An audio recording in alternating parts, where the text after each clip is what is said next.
উত্তর জেলার বিভিন্ন এসটি এসসি হোস্টেল পরিদর্শনে গেলেন বিধায়কদের দল। সমগ্র রাজ্যের বিভিন্ন বিদ্যালয়ের অধীনে থাকা এসসি এসটি হোস্টেলগুলির সার্বিক ব্যবস্থা খতিয়ে দেখার জন্য বিধানসভায় একটি কমিটি রয়েছে। মূলত বিভিন্ন দলের বিধায়কদের নিয়ে গঠন করা এই কমিটিতে 13 জন বিধায়ক বিধায়িকা রয়েছে। এই কমিটির 7 জন সদস্যা শুক্রবার উত্তর জেলার বিভিন্ন এসসি এসটি হোস্টেলগুলো পরিদর্শনে যান।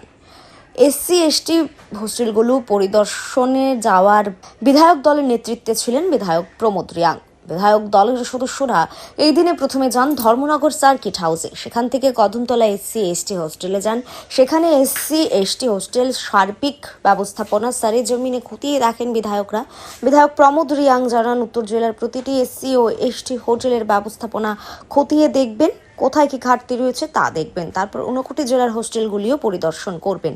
এইভাবে সমগ্র রাজ্যের এসসি এসটি হোস্টেলগুলো দেখার পর বিধানসভায় বিধায়কদের যে কমিটি রয়েছে সেই কমিটি বৈঠকে বসবে এবং বৈঠকে সব বিষয় নিয়ে আলোচনা হবে। তারপর যেখানে যেখানে ঘাটতি রয়েছে সেই ঘাটতি কিভাবে পূরণ করা যায় সেই বিষয়ে আলোচনা করে সরকারের কাছে প্রস্তাব দেওয়া হবে।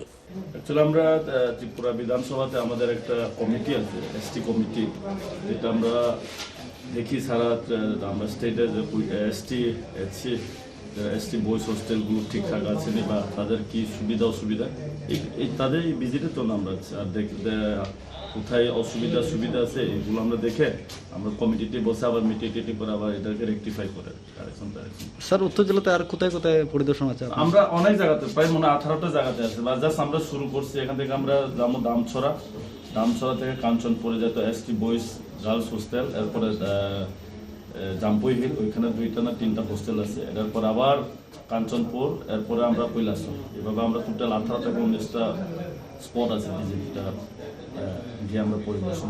স্যার, কতজনের প্রতিনিধি দল এসেছেন স্যার? হ্যাঁ, কতজনের প্রতিনিধি দল বিধায়কের? আমরা আছি তো 12-13 জন আছে, কিন্তু আর সবাই এলো না। আমরা মনে হয় 7-8 জন আছে। এখানে সিপিএম থেকেও আছে, আমরা বিজেপি থেকে।